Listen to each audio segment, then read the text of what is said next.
Hi, I'm Yasmin. I am a registered nurse and I am a wife and a mama.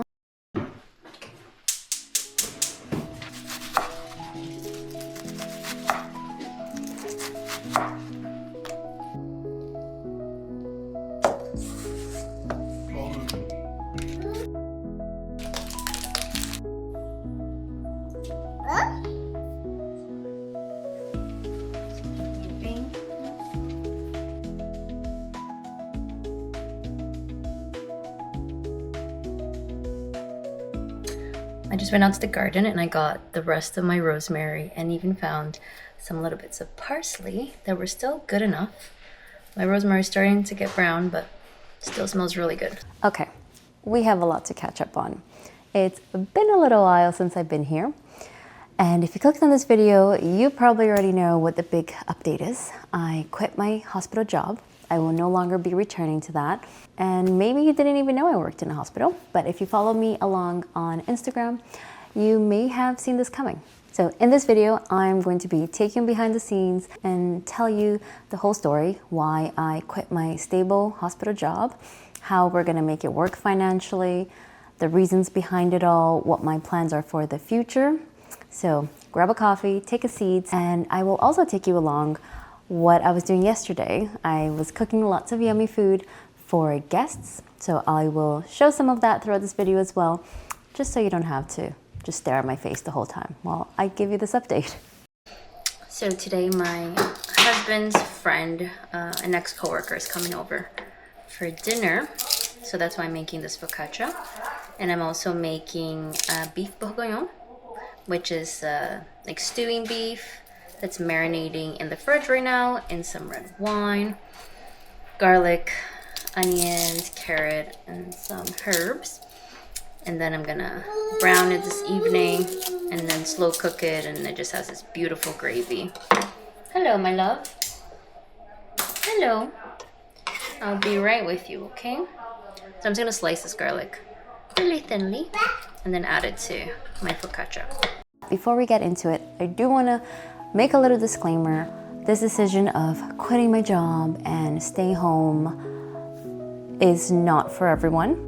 And even for the women that wish they could do this, it may not be a possibility. And for the women that choose to intentionally go back to work and prefer to do that over staying home more with their children, that is their choice. It might be what works best for them. They know themselves and their families better, and that dynamic might just be what works for them. But for us, it's been something else.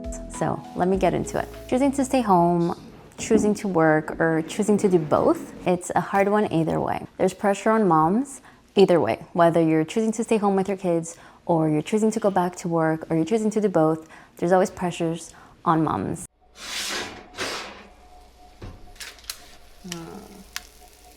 Smells so good. That's just unfortunately the reality. And then there are the whole finance issue, which is another huge issue. So whatever your choice is for you and your family, I respect that. Smells so good. Just gonna let it fully cool here before I slice it. Now I wanna make some kind of dessert, but I don't wanna have any leftover dessert because Christmas is coming up and we've been eating so much dessert. So I don't wanna do anything big that's gonna have leftovers. So I just wanna make like 4 individual desserts. So I'm gonna look around my kitchen, see what I have, and come up with something. Okay, let's get into it for real. Before I had my daughter, I had been working in a hospital in postpartum and labor and delivery. And honestly, there were so many parts of the job that I absolutely loved. I loved getting to witness birth and get to be present in those very unique and vulnerable moments where a lot of the time, most people don't get to witness that, or they get to see one birth, or sometimes they never get to even see that.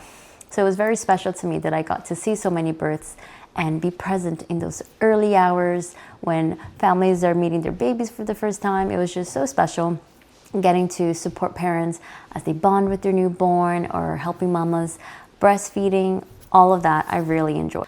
But there were parts that never felt right to me.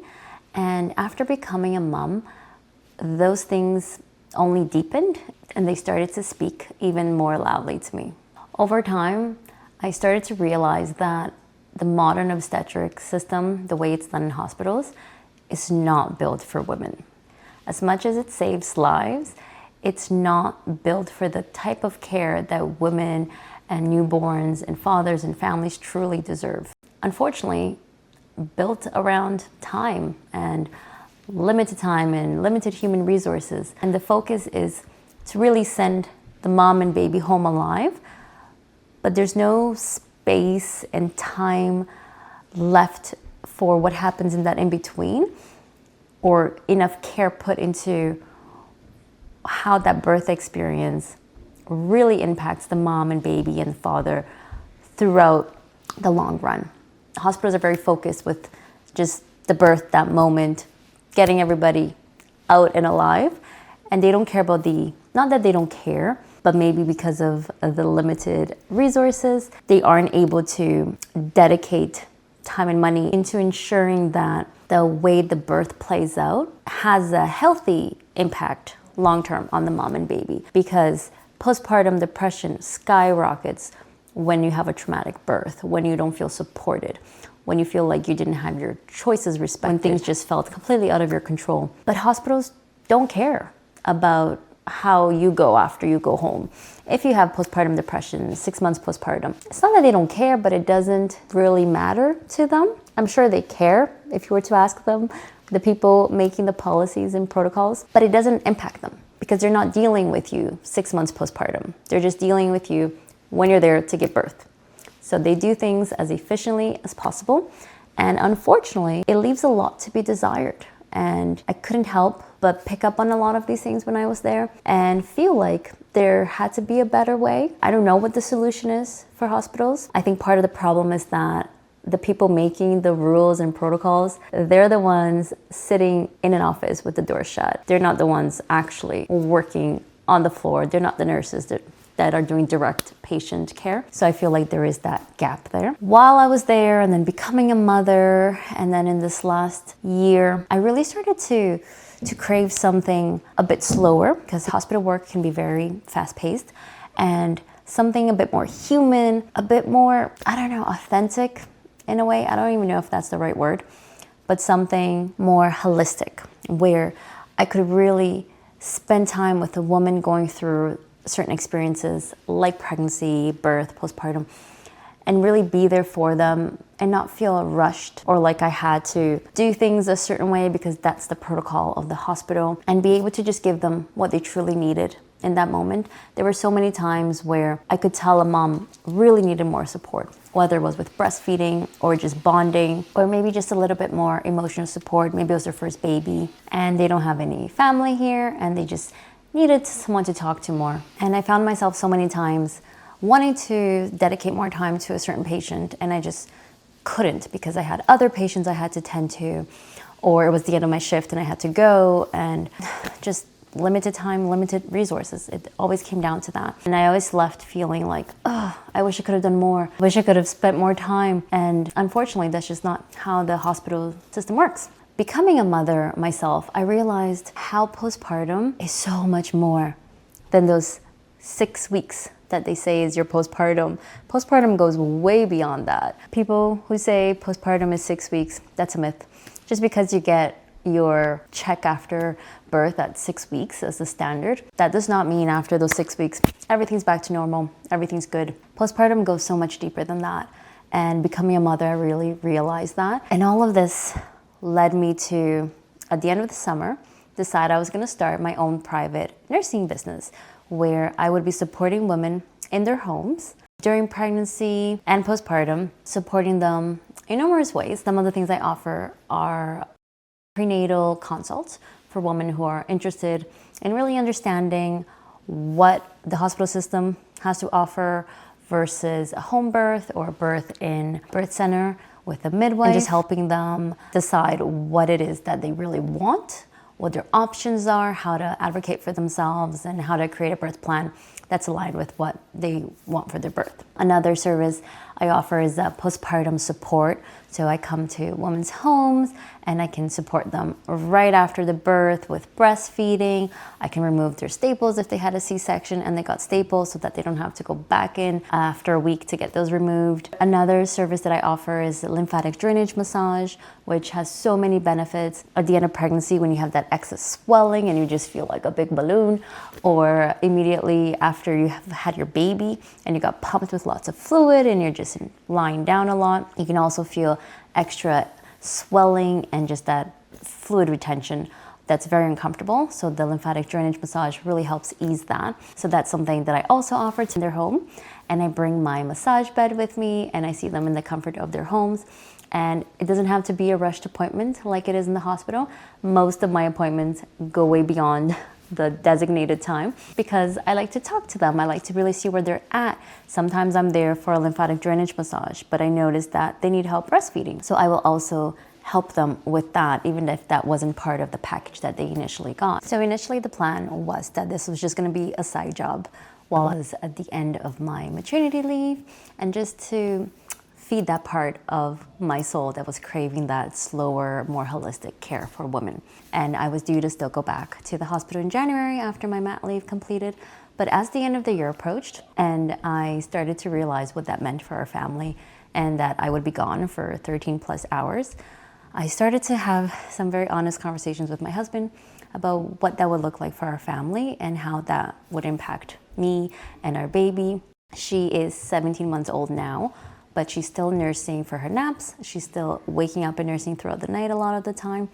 And I know that me just being gone for 13 hours during the day or for nights would have a very negative impact on her and on myself. And it would be very painful for both of us to just suddenly start doing that. And when I started to think through all of the pros of going back versus the negative impacts that it would have on us, I realized that the money and the stability of it wasn't worth it. Even though it was such a scary decision to really make, even though deep inside it felt like the right thing, actually committing to resigning, sending that email and resigning was so scary because, as you all know, the economy right now is very scary. There are so many layoffs happening, and to give up a stable hospital job in a time like this is very scary. And I had to really think about it, and my husband and I had to really talk about it. But I've recently also gone back to my Christian upbringing. So I prayed a lot about this decision, and I really felt it in my heart that it was the right thing to do. It was the best thing for my family, and that God was gonna provide and guide me towards this work that I'm now gonna be trying to make into my full-time work. And while that's very exciting, it's obviously very scary. But one thing I try to remind myself every time doubt arises is that I am very replaceable at the hospital, but I am not replaceable at home with my baby. And by making this decision, I am now able to work in a flexible way where I can only take clients for a few hours during the week. I'm never gone for 12 plus hours, and I'm able to still dedicate a lot of time towards my home and my baby. So what does 2026 look like for us? Well, that's a very good question because I'm still figuring that out myself. I've always loved cooking and homemaking, but after becoming a mother, those things have become even more meaningful to me. They bring me genuine joy. So I am looking forward to spending a lot of time doing those kinds of things, spending a lot of time with my daughter, but also growing my business. To get things started, I had to spend a lot of time figuring out how to do this legally and to make sure that I was fulfilling all of the College of Nurses of Ontario's requirements to run a business privately. So that took a lot of work. And I didn't have a lot of chunks of time together that I could just work for hours, because as anyone out there who is a mom and has a little baby, they know how it is. Very impossible. So everything was in slow little increments here and there. So it took months to really set everything up, get my website done and all that. And then I started to be able to bring in clients. And I'm really excited to be growing this business. I'm also really excited that now I'm gonna have time to dedicate again to my podcast, the Birth Unboxed podcast, where I interview women and they share their birth stories. And that was always something that I loved doing and I had to take a little break from because life with a toddler just got too chaotic.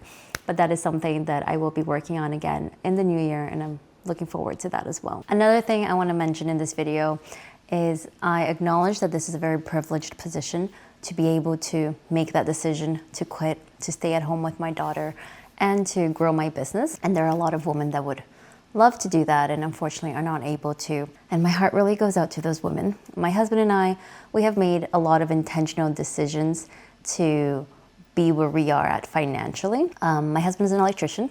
He's not white collar. He brings home enough money for our situation, which is why I'm able to take a step back from earning and grow my business. And one of the ways that we've been able to keep our bills very affordable, I guess is the word, in a city like Toronto where everything is so expensive, is to live in a multi-generational building. So in 2020, we bought this building, which is a 6-unit building with our family.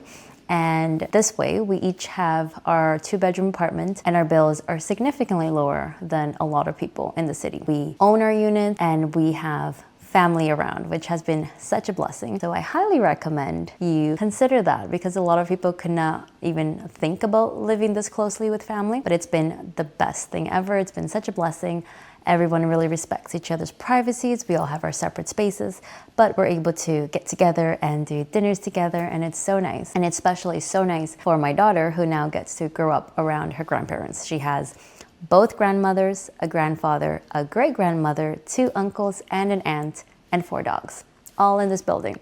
So that's been just amazing to get to see her develop such close relationships with all of these people. And in saying all that, we would have had family helping out with childcare, which again, so many people don't have that. So I know we are also very privileged to be in that situation, but I still wasn't ready to leave for 13 hours a day. We are still going to be getting family help when I do leave to go see my clients, but I'm only gone for a few hours, and it's different. It's not every day. Sometimes for the hospital, I would be doing 4 shifts back to back, and they're 12-hour shifts each day, night.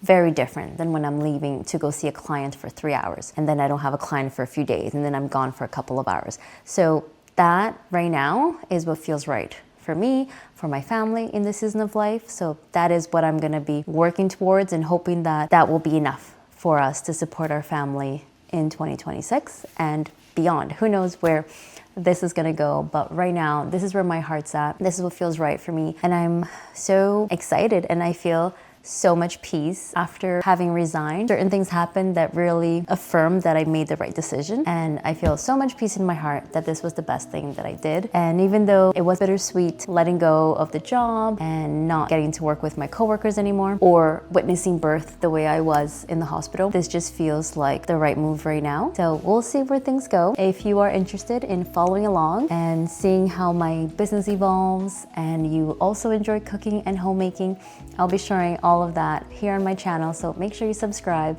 and hit that like button if you liked this video. I hope you all have an amazing Christmas with your families, and that you remember that the real meaning of this season, it's not gifts, it's people, it's each other, the quality time you get to have with your loved ones.